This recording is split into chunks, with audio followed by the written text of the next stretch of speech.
बिस्मिल्लाहिर्रहमानिर्रहीम। जी अस्सलाम वालेकुम। मेरा नाम डॉक्टर वहीद हसन है। जितने भी अगर आपके कमज़ोर जानवर हैं, चाहे उनमें गाय भैंसे शामिल हैं, चाहे भेड़ बकरियां शामिल हैं, जिस तरह आपके सामने ये इधर बछड़े कटड़े भी नज़र आ रहे हैं। तो फार्म पे अक्सर ये होता है कि अगर इनकी रेगुलर जो है वो डिवर्मिंग ना की जाए, तो उसकी वजह से जो है वो बहुत सारे पेट के जो कीड़े हैं, वो जानवरों के अंदर जो है वो ना सिर्फ जानवरों की खुराक खा रहे होते हैं, बल्कि जो है जानवरों को उनका खून चूस के जो है उनको कमज़ोर भी कर रहे होते हैं। तो उसके लिए ज़रूरी है कि आप जो है ना इनके लिए रेगुलर जो है ना वो डिवर्मिंग करते रहें। अब जैसे गर्मियों का मौसम आ रहा है, तो इसमें टिक्स का भी मसला होता है कि जो खून चूसने वाले कीड़े होते हैं, जानवरों की स्किन के ऊपर मौजूद होते हैं। तो उसकी वजह से जो है वो जानवर जो है वो ना सिर्फ उनका खून चूसते हैं, बल्कि साथ जो है कई ऐसी खतरनाक बीमारियां होती हैं जिनमें थैलेरिया शामिल है, बेबीजिया, जो ब्लड पैरासाइट्स की वजह से होती हैं। बेबीजिया जिसे उर्फ़ आम में जो है वो रत मूत्र भी कहा जाता है, फिलेरिया जिसे चिचड़ियों का बुखार भी कहा जाता है। इसी तरह एनाप्लाज्मा और बहुत सारी बीमारियां होती हैं, डायरिया अक्सर होता है। तो ये बीमारियां जो है वो पैरासाइट्स की वजह से होती हैं। तो अगर रेगुलरली अगर आप डिवर्मिंग करेंगे जानवरों की, तो ये जो मसाइल हैं वो अलग रकम से दूर हो जाते हैं। तो बेहतरीन प्रोडक्शन के लिए जो है एक बहुत इंपॉर्टेंट चीज़ है डिवर्मिंग। सबसे पहले तो खुराक की बात आती है, वो मैंने इस पर डिटेल डिस्कशन की हुई है। फिर हाउसिंग की बात आती है, हाउसिंग का भी मैंने बताया हुआ है। फिर अगली चीज़ आती है डिवर्मिंग और वैक्सीनेशन। तो आज ये डिवर्मिंग के बारे में थोड़ा बता रहा हूँ। मज़ीद जो डिटेल्स हैं उसकी वो इसमें मैं डिस्क्रिप्शन में लिंक दे दूँगा। वहाँ पे आप डिवर्मिंग के बारे में देख सकते हैं कि मैंने वीडियो में सारा कुछ बताया हुआ है।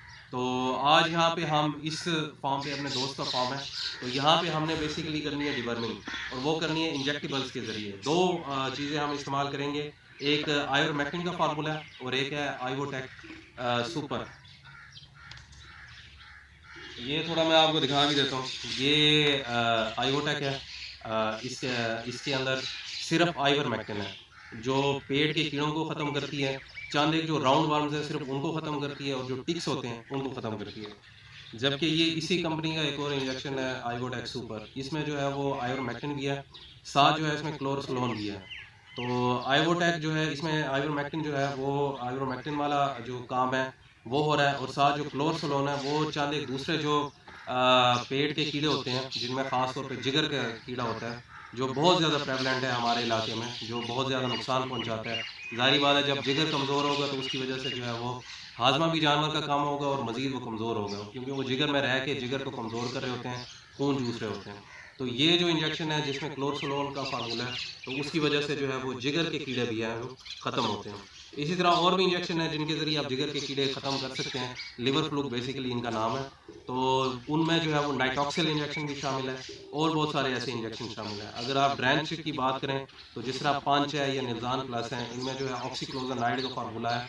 तो वो जो है वो भी जिगर के कीड़े ख़त्म करते हैं। मतलब वो स्पेक्ट्रम जो है वो मज़ीद ब्रॉड हो जाता है। आप सिर्फ अगर आइवरमेक्टिन की बात करें, तो उसमें क्योंकि ये सिर्फ ख़त्म कर रहा होता है टिक्स को, और साथ जो है चंद एक जो है वो राउंड वर्म्स को, मतलब पेट के तमाम कीड़ों को ख़त्म नहीं कर रहा होता।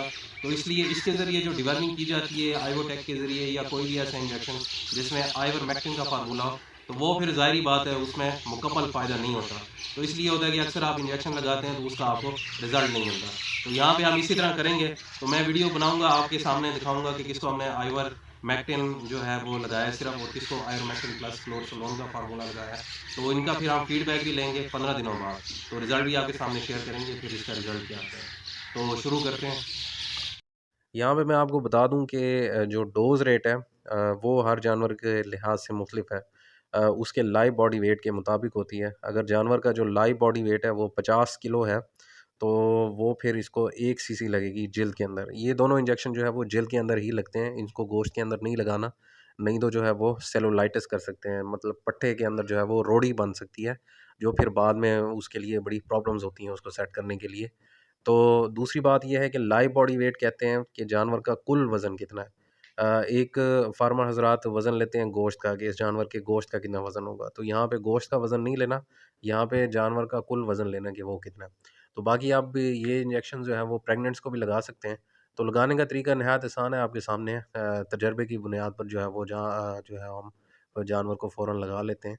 तो अगर आपने लगाना है तो इसका जो प्रॉपर तरीका है, अगर एक नए फार्मर के लिए जिनको नहीं पता कि किस तरह इंजेक्शन लगाना है, तो उसका तरीका मैंने एक अलहदा वीडियो में बताया हुआ है कि किस तरह आपने जो है वो जल्द उठाकर उसके अंदर लगाना है, ताकि जो है वो गोश्त की तरफ ना जाए। अगर ये मसल्स की तरफ जाएगा तो उसकी वजह से जो है वो सेलुलाइटिस हो जाएगा, रोड़ी बन जाएगी, तो फिर उसको ठीक करना मुश्किल हो जाएगा। डिवर्मिंग जो है वो आप हर 2 महीने बाद किया करें, क्योंकि हर 2 महीने बाद अगर होती रहेगी रेगुलरली तो उसकी वजह से ये होगा कि जानवरों के पेट के कीड़े ख़त्म होते रहेंगे, जानवरों की जो भी ग़िज़ा खिलाई जाएगी वो जानवर को ही लगेगी और जानवर सेहतमंद रहेगा।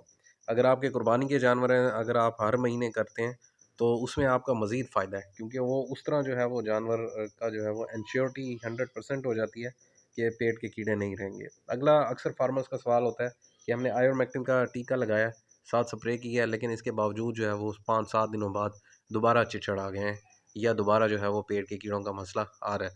तो उसका ये होता है कि सिर्फ़ एक दफ़ा स्प्रे करने से या एक दफ़ा आयोमेक्टिन लगाने से चिचड़ का मुकम्मल ख़ात्मा नहीं होता, क्योंकि जब आप इंजेक्शन लगाते हैं या स्प्रे करते हैं तो उस वक़्त के चिचड़ या बाकी जो है पेट के कीड़े वो मर जाते हैं।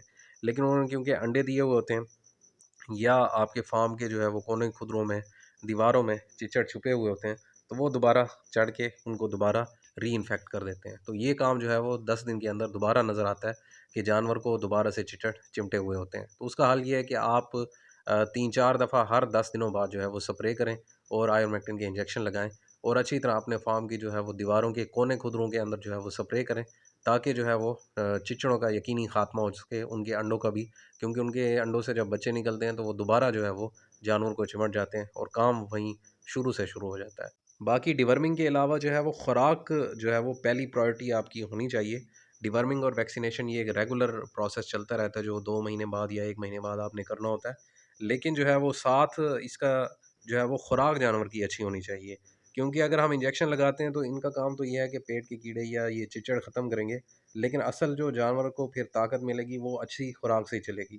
तो उसके लिए बैलेंस खुराक देना ज़रूरी है। हर जानवर की अपनी खुराक होती है, उसके लिए जो है वो मुख्तलिफ वंडा या जो घास आपने देना है या तूड़ी देनी है या बाकी मिनरल मिक्सचर या घी या ऑयल या बाईपास फैट या टॉक्सिन बाइंडर्स या मीठा सोडा, ये बहुत सारी चीज़ें होती हैं। इनकी परफेक्ट जो कॉम्बिनेशन है उससे जो आप ग़िज़ा देंगे तो उसकी वजह से जानवर को जो है वो सेहत भी मिलेगी, आपकी ग़िज़ा की भी बचत होगी, खर्चे की बचत होगी और साथ जो है वो मैक्सिमम आपको प्रॉफ़िट भी मिलेगा। तो फ़ीड फ़ॉर्मुलेशन के लिए भी आप मुझसे रब्ता कर सकते हैं। दूसरी बात है कि हाउसिंग भी आपकी अच्छी होनी चाहिए। हाउसिंग जब अच्छी होगी तो जानवर को जब कम्फ़र्ट मिलेगा, आराम मिलेगा, तो उसकी वजह से जो है वो जानवर अच्छी प्रोडक्शन देगा।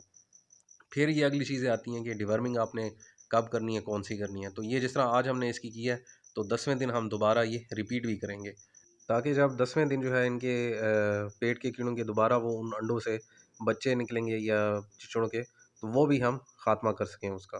तो इस तरह जो है वो डिवर्मिंग का प्रोसेस कंप्लीट होता है। तो उम्मीद है आज के सेशन से आपको काफ़ी फ़ायदा हुआ होगा। मज़ीद भी अगर आपके ज़हन में कोई सवाल है, तो मेरे व्हाट्सएप नंबर पे या कमेंट्स में पूछ सकते हैं। तो दुआ में याद रखिएगा। अल्लाह आपका निगहबान हो। अल्लाह हाफ़िज़।